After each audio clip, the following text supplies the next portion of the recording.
श्रवण करेंगे ग्रंथराज श्रीमद् भागवतम के अंतर्गत द्वितीय स्कंध पंचम अध्याय और 34वां श्लोक 34 नंबर श्लोक से आज हम सब प्रारंभ करेंगे।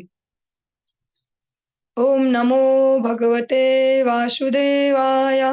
ओम नमो भगवते वासुदेवाय। ओम नमो भगवते वासुदेवाय। हम ब्रह्मा जी और नारद जी का संवाद सुन रहे हैं।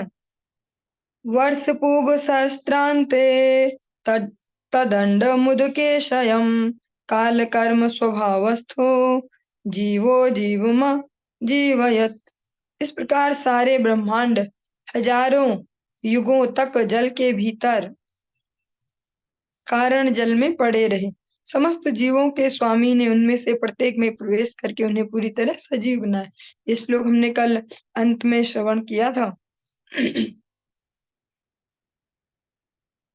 स एव पुरुषस्तस्मात् दंडम निर्विद्य निर्गतः सहस्रो भावक्षः सहस्त्रानन शीर्षवान। यद्यपि श्री भगवान कारण सागर में शयन करते रहते हैं, किंतु वे उससे बाहर निकलकर और अपने आप को हिरण्यगर्भ के रूप में विभाजित करके प्रत्येक ब्रह्मांड में प्रविष्ट हो गए और उन्होंने हजारों हजारों पांव, भुजा, मुख, सिर वाला विराट रूप धारण कर लिया। यस्य हावय वैरलोकान कल्पयन्ति मनीषिणः कट्यादिभिरध सप्तोर्ध्वम जगनादिभिः। बड़े बड़े दार्शनिक कल्पना करते हैं कि ब्रह्मांड में सारे लोक श्री भगवान के विराट शरीर के विभिन्न ऊपरी तथा निचले अंगों के प्रदर्शन है। इसमें बड़े बड़े दार्शनिक कल्पना करते हैं, ये शब्द है कल्पयंती, मीन्स जो भगवान के द्विभुज शाश्वत स्वरूप को अस्वीकार नहीं करते, वह ऐसे अलग अलग अपने दिमागों से कल्पनाएं करते हैं।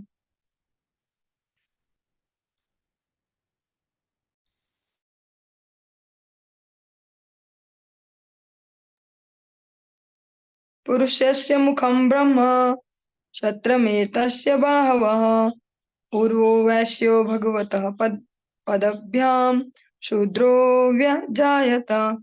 ब्राह्मण वर्ग श्री भगवान के मुख का, क्षत्रिय उनकी भुजाओं का और वैश्य उनकी जंघाओं का प्रतिनिधित्व करते हैं, जबकि शूद्र वर्ग उनके पांव से उत्पन्न हुआ है। इसको भगवान भगवत गीता में कहते हैं चातुर्वण्य माया सृष्टम। ये जो वर्ण व्यवस्था है भगवान द्वारा प्रदत्त है। भूलोकः कल्पितः पदभ्याम भुवर लोकोस्य नाभितः हृदा स्वर्ग स्वर्लोक उरसा महर्लोको महात्मनः। पृथ्वी तल तक सारे अधोलोक उनके पांव में स्थित हैं। भुवरलोक इत्यादि मध्य लोक उनकी नाभि में स्थित हैं और इनसे भी उच्चतर लोक जो देवताओं तथा सुसंस्कृत ऋषियों मुनियों द्वारा निवसित हैं, वे श्री भगवान के वक्षस्थल में स्थित हैं। जो 14 लोक हैं इस ब्रह्मांड में, उनका यहाँ पर वर्णन दिया गया। और इसको दूसरे एंगल से कहे तो ऐसा कोई भी लोक नहीं है जो भगवान से फ्री है, स्वतंत्र है, सब भगवान के ही नियंत्रण में है। ग्रीवायाम जनलोकस्य तपोलोकस्तनद्वयात् मूर्धभ्य सत्यलोकस्तु ब्रह्मलोकः सनातनः। श्री भगवान के विराट रूप के वक्षस्थल से गर्दन तक के प्रदेश में जनलोक तथा तपोलोक स्थित हैं, जबकि सर्वोच्च लोक सत्यलोक इस विराट रूप के सिर पर स्थित हैं, किंतु आध्यात्मिक लोक शाश्वत हैं।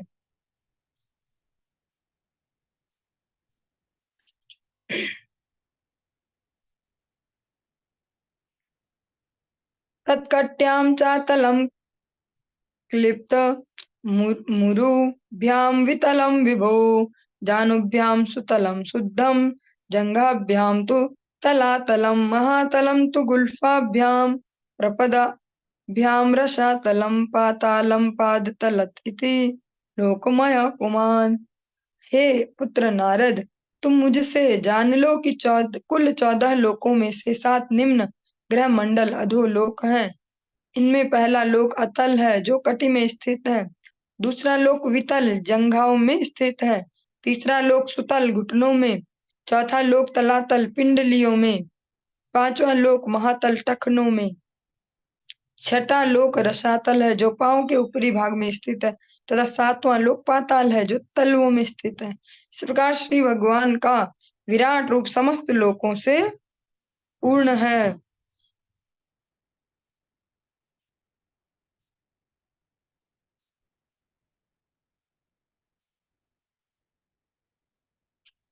भूर्लोकः कल्पितः पदभ्यां भुवर्लोकोऽश्यनाभितः स्वर्लोकः कल्पितो मूर्धना इति वा लोक कल्पना।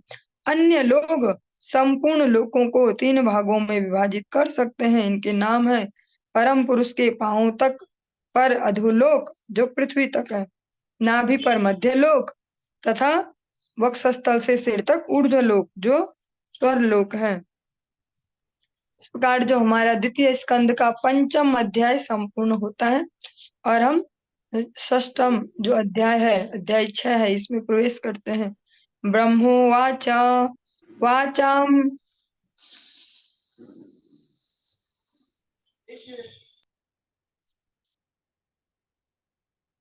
वाचाम वेन मुखम क्षेत्रम छंदसाम सप्तधातवः हव्यकव्यामृतान्नाम जीवा सर्वरसस्य च।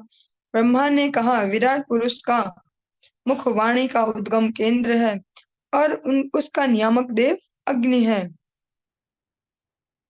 उनकी त्वचा तथा अन्य 6 स्तर जो आवरण है वैदिक मंत्रों के उद्गम केंद्र हैं और उनकी जीव देवताओं, पितरों तथा सामान्य जनों को अर्पित करने वाले विभिन्न खाद्यों तथा व्यंजनों का उद्गम है। इस श्लोक को एक बार मैं फिर से इसकी मीनिंग बोल रही हूँ, आप ध्यान से सुनिए। ब्रह्मा ने कहा, विराट पुरुष का मुख वाणी का उद्गम केंद्र है और उसका जो नियामक है वो है अग्निदेव। उनकी त्वचा तथा अन्य 6 स्तर वैदिक मंत्रों के उद्गम केंद्र हैं और उनकी जो जीव है, जो विराट स्वरूप की जो अवधारणा है, देवताओं, पितरों तथा सामान्य जनों को अर्पित करने वाले विभिन्न खाद्य तथा व्यंजन जो रस है उनका उद्गम है। इसीलिए कहा जाता है कि अगर भगवान संतुष्ट है तो सभी संतुष्ट हो जाते हैं, क्योंकि जो बेस है वो स्वयं भगवान है। सर्वासूनां च वायोश्च तन्नासे परमायणे अश्विनो रोषधीनां च घ्राणो मोद प्रमोदयोः। उनके दोनों जो नासिका है, छिद्र है, हमारे श्वास के तथा अन्य सभी प्रकार की वायु के जो उसको जन्म देने वाले ऐसे केंद्र हैं। उनकी घ्राण शक्ति से अश्विनी कुमार तथा समस्त प्रकार की जड़ी बूटियां उत्पन्न होती हैं और उनकी श्वसन शक्ति से विभिन्न प्रकार के सुगंध उत्पन्न होते हैं। रूपाणाम तेजसाम चक्षुर्दिवः सूर्यस्य चाक्षिणी कर्णो दिशाम च तीर्थानाम श्रोत्रमाकाश शब्दयोः। उनके नेत्र सभी प्रकार के रूपों के उत्पत्ति केंद्र हैं, वे चमकते हैं तथा प्रकाशित करते हैं। उनकी पुतलियां सूर्य तथा दैवी नक्षत्रों की भांति हैं। उनके कान सभी दिशाओं में सुनते हैं और समस्त वेदों को ग्रहण करने वाले हैं। उनकी श्रवणेन्द्रिय आकाश तथा समस्त प्रकार की ध्वनियों की उद्गम है। तद्गात्रम वस्तुसाराणां सौभगस्य च भाजनम त्वगस्य स्पर्श वायोश्च सर्वमेधस्य चैव हि। उनके शरीर के ऊपर ये सतह सभी वस्तुओं के सार एवं समस्त शुभ अवसरों की जन्म स्थली है।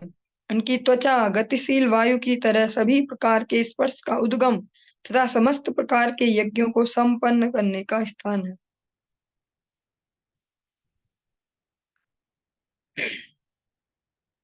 रोमाण्युद्भिः जातीनां यैर्वा यज्ञस्तु संभृतः केशश्माश्रु नखान्यस्य शिलालोहाभ्रविद्युताम्। उनके शरीर के रोम समस्त प्रकार की वनस्पति के कारण हैं, विशेष रूप से उन वृक्षों के जो यज्ञ की सामग्री के रूप में काम आते हैं। उनके सिर तथा मुख के बाल बादलों के आकार हैं और उनके नाखून बिजली पत्थरों तथा लौह अयस्कों के उद्गम स्थल हैं। बाहवो लोकपालानां प्रायशः प्रायशः क्षेम कर्मणाम। श्री भगवान की भुजाएं बड़े बड़े देवताओं तथा जन सामान्य की रक्षा करने वाले अन्य नायकों के उद्गम स्थल हैं। बहुत सुंदर सी बात है। जो हम ये सुन रहे हैं थोड़ा डिफरेंट लग रहा होगा, लेकिन इन सब का सार यही है कि जो कुछ भी हम जगत में देखते हैं व्यक्त अव्यक्त सब भगवान से ही निकले, भगवान ही सबका उद्गम है। श्री भगवान की भुजाएं बड़े बड़े देवताओं तथा जन सामान्य की रक्षा करने वाले जो ऐसे व्यक्तित्व है जो देवताओं की भी रक्षा करते हैं, सामान्य जनों की भी, उनका जो उद्गम स्थल है जहां से उनको जन्म मिला वो भगवान का भगवान की भुजाएं हैं। जैसे हम सुनते कि एकादशी महारानी भगवान बद्रीनाथ के श्री अंग से निकली, वो भी तो कितने जीवों का उद्धार कर रही है, उन्हें संरक्षण प्रदान कर रही है। इसी प्रकार से भगवान के स्वरूप का वर्णन किया जा रहा है।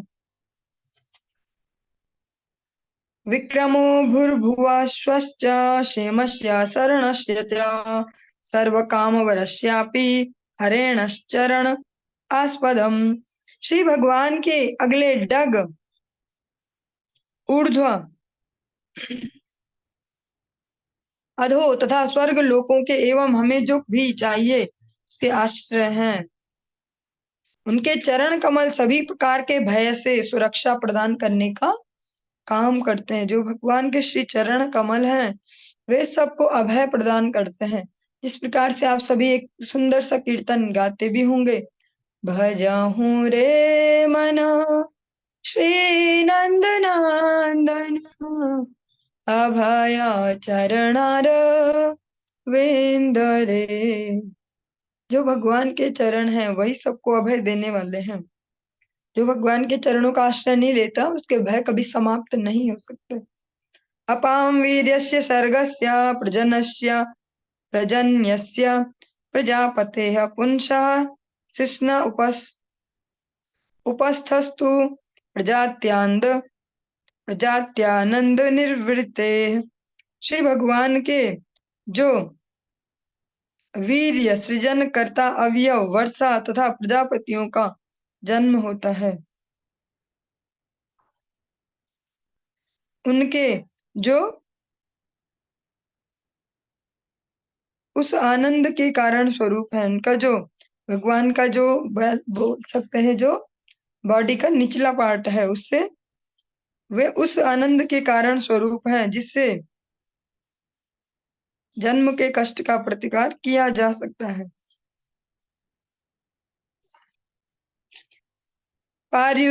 पार्युर्यमस्य मित्रस्य परिमोक्षस्य नारद हिंसाया मृत्योर्निरयस्य गुदम स्मृतः।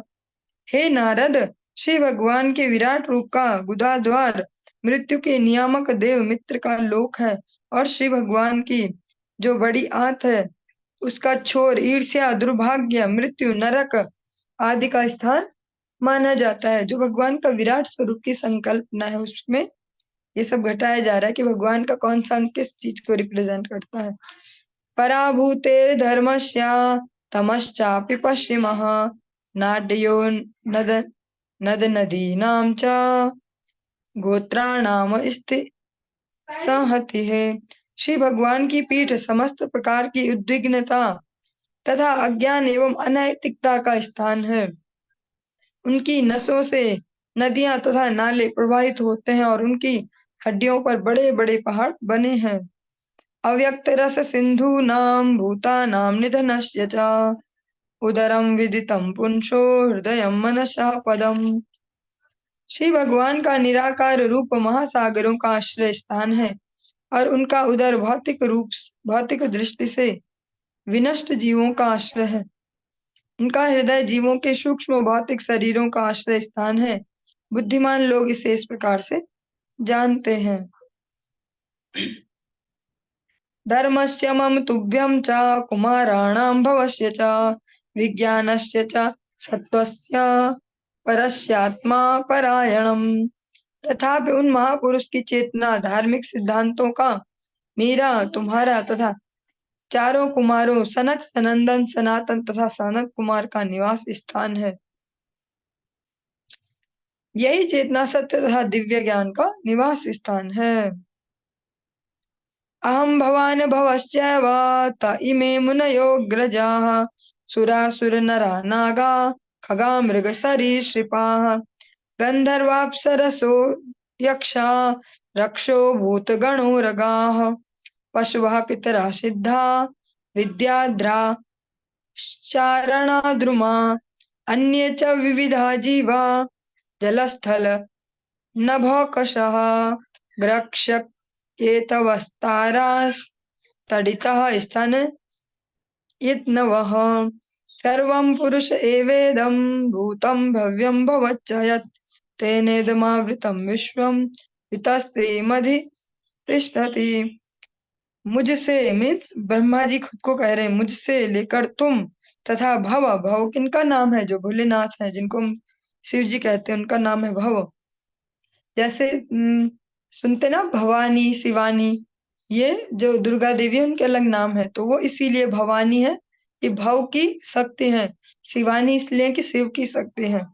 तक जितने भी बड़े बड़े ऋषि मुनि तुमसे पहले हुए हैं, वे देवता गण, असुर गण, नाग, मनुष्य, पक्षी, पशु, सरीसृप इत्यादि तथा समस्त ब्रह्मांडों की समस्त दृश्य अभिव्यक्तियां यथा ग्रह, नक्षत्र, पुच्छल तारे, सितारे, विद्युत गर्जन तथा विभिन्न लोकों के निवासी यथा गंधर्व, अप्सरा, यक्ष, राक्षस, भूतगण, उरग, पशु, पितर, सिद्ध, विद्याधर, चारण एवं अन्य विविध प्रकार के जीव, जिनमें पक्षी, पशु तथा वृक्ष एवं अन्य जो कुछ भी हो सकता है, सभी सम्मिलित हैं। वे सभी भूत, वर्तमान तथा भविष्य सभी कालों में भी श्री भगवान के विराट रूप द्वारा आच्छादित हैं। यद्यपि वे इन सब से परे रहते हैं और सदैव एक बालिश आकार के रूप में रहते हैं।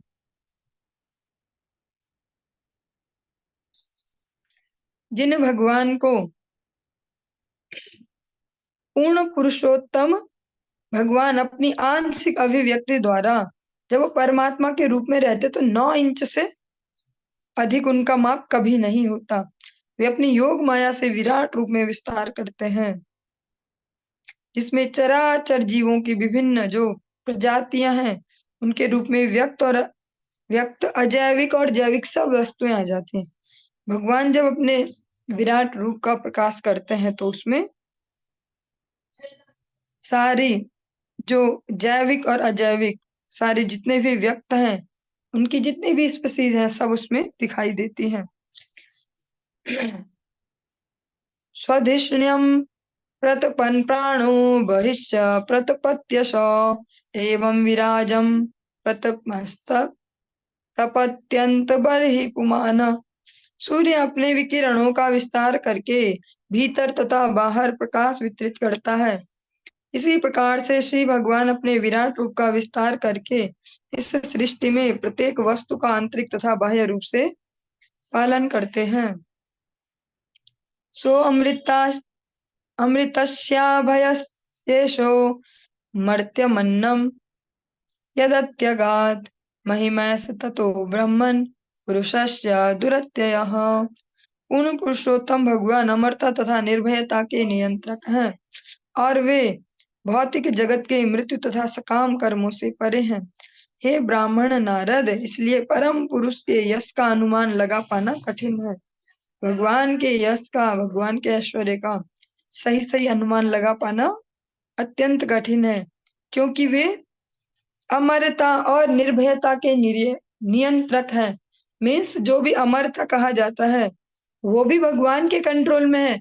ऐसा भी नहीं है कि अमृत पी लिया तो अमर ही हो गए, वो भी भगवान के कह सकते हैं भगवान के हाथ में। जो हम राहु केतु की अवधारणा सुनते हैं, राहु केतु उन्होंने भी तो अमृत पी ही लिया था, लेकिन भगवान ने उनको उसका मिसयूज नहीं करने दिया। तो नियंत्रण भगवान के ही हाथ में है। और भगवान इस जन्म मृत्यु और जो सकाम कर्म है इस जगत के, इन सबसे परे है। पादेषु सर्वभूतानि पुंसा स्थिति पदो विदुः अमृतम क्षेमम भयम त्रिमूढ़ मूर्धनो ध्यायी मूर्धसो। पूर्ण पुरुषोत्तम भगवान अपनी एक चौथाई शक्ति द्वारा समस्त भौतिक ऐश्वर्य के परम आगार के रूप में जाने जाते हैं, जिसमें सारे जीव रह रहे हैं। श्री भगवान का धाम जो तीन उच्चतर लोकों से तथा भौतिक आवरणों से परे स्थित है, उनमें अमरता, निर्भयता तथा जरा और व्याधि से चिंता मुक्ति का अस्तित्व रहता है। जो जन्म मृत्यु जरा व्याधि जो हम बोलते हैं यहाँ पर अवश्यम भावी इस जगत में, लेकिन भगवत धाम में या भगवत स्वरूप में ऐसा नहीं है। पादाश्रयो वैश्चासन प्रजानां या आश्रमा अंतस्त्रिलोकस्यास्त्वा परो ग्रहमेधो बृहद्व्रतः। आध्यात्मिक जगत जो श्री भगवान की 3/4 शक्ति से बना है, ध्यान से सुनेंगे। आध्यात्मिक जो जगत है वो है 3/4। जो ये हमें दिख रहा है जगत, भौतिक जगत, ये केवल एक हिस्सा है। संपूर्ण जो भगवान का क्रिएशन है एक हिस्सा है ये, और हम इससे ही मोहित हुए पड़े हैं। 3 हिस्सा और भी कहीं है जो आध्यात्मिक लोक हैं, इस भौतिक जगत से परे स्थित है। और यह उन लोगों के निमित्त है जिनका पुनर्जन्म नहीं होता। जो 3 हिस्सा जो बचा के रखा है भगवान ने, जो हमें दिखाई नहीं दे रहा, वो उनके लिए है जिनका पुनर्जन्म नहीं होता। और ये किसके हाथ में है? मामुपेत्य तो कौन्ते या पुनर्जन्म न विद्यते। मतलब वो 3/4 जो हिस्सा है वो भगवत धाम है। जो हम इन जो देवलोक जो भी लोकों की अवधारणा सुन रहे हैं, ये भी भौतिक जगत के अंतर ही आता है। ये भी उस 3/4 में नहीं है जहाँ पुनर्जन्म की अवधारणा नहीं है। अन्य लोग जो ग्रस्त जीवन के प्रति आसक्त हैं और ब्रह्मचर्य व्रत का कठोरता से पालन नहीं करते, उन्हें 3 लोकों के अंतर्गत ही रहना होता है। इसमें सारे जो देवता और अलग अलग स्पीसीज आप सुनते हो, अप्सराएं, गंधर्व, किन्नर, यक्ष, चारण, जो भी, और मनुष्य तो हैं, ये सब इन 3 लोकों के अंतर्गत हैं, जो जो इंद्रिय तर्पणों से भी फ्री नहीं हुए हैं।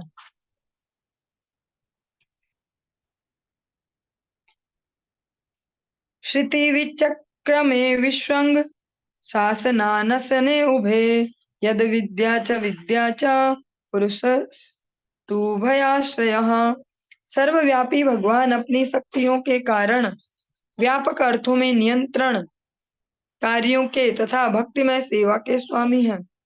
वे समस्त परिस्थितियों की वास्तविक विद्या और अविद्या दोनों के परम स्वामी हैं।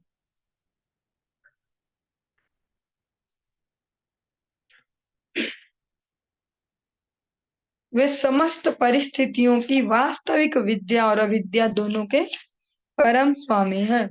शिक्षाष्टकम के प्रथम श्लोक में आप सुनते हैं श्रीमन महाप्रभु कहते हैं, विद्या वधु जीवनम। जो विद्या रूपी वधु है उसका जीवन कौन है?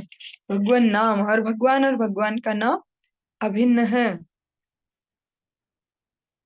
भगवान ही जो जड़ विद्या है, जो चित विद्या, दोनों के स्वामी हैं।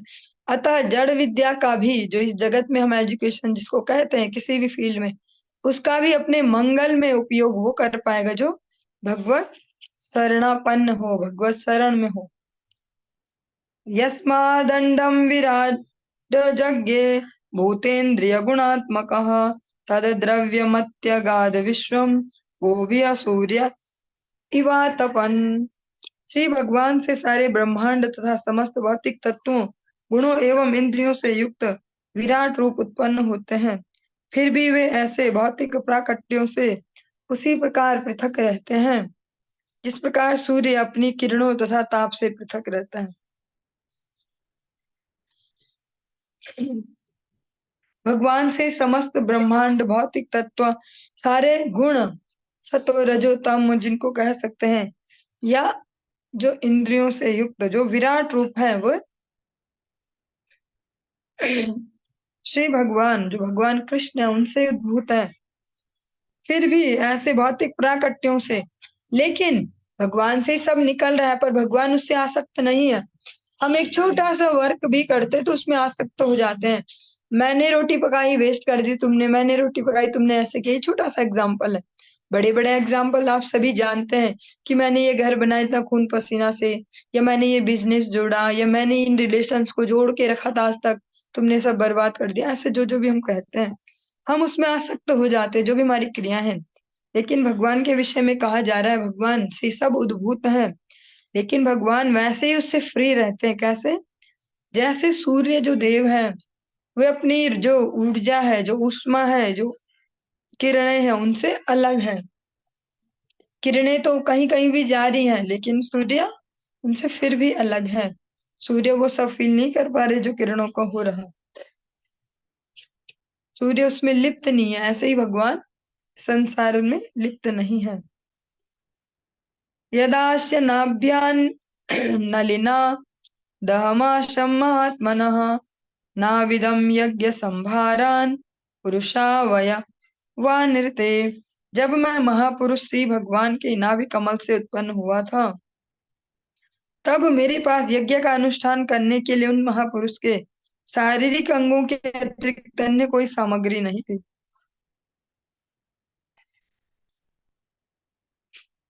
ब्रह्मा जी कहते हैं, जब मैं उत्पन्न हुआ, जब सृष्टि के प्रारंभ में बिल्कुल, तब भगवान का जो पूजन है उसको करने के लिए भी मेरे पास कुछ नहीं था। फिर जो जो अभी तुम्हें तत्व सुनाए ना, ये भगवान के इस अंग से निकले, भगवान के इस अंग से निकले, मेरे पास यही था केवल, मैंने इनसे ही यज्ञ किया। मीन्स अभी तक ब्रह्मा जी ने अपनी सृष्टि नहीं की है कि वो अपनी सृष्टि का कुछ सामान उठाए और यज्ञ कर ले। और भगवान भगवत गीता में भी स्पष्ट ही कहते हैं, अहम सर्वस्य प्रभो मत्तः सर्वम प्रवर्तते। प्रत्येक वस्तु मेरे शारीरिक अंगों से निर्मित है, सब मुझसे ही निकला है। अतः मैं ही समस्त सृष्टि का मूल स्रोत हूँ। भगवान ही समस्त सृष्टि का मूल स्रोत है। तेषु यज्ञस्य पशवा सवनस्पतयः कुशा इदं च देव यजनम कालश्चोरु गुणान्वितः। यज्ञोत्सवों को संपन्न करने के लिए फूल, पत्ती, कुश जैसी यज्ञ सामग्रियों के साथ साथ यज्ञ वेदी तथा उपयुक्त समय, जो बसंत का था उस समय, की भी आवश्यकता होती है। वस्तून्योषधयः स्नेहा रसलोह मृदो जलम ऋचौयंजूषि सामानि चातुर्होत्रम च सत्तमा। यज्ञ की अनेक आवश्यकताएं हैं। पात्र, अन्न, घी, शहद, सोना, मिट्टी, जल, ऋग्वेद, यजुर्वेद, सामवेद तथा यज्ञ संपन्न करवाने वाले 4 पुरोहित।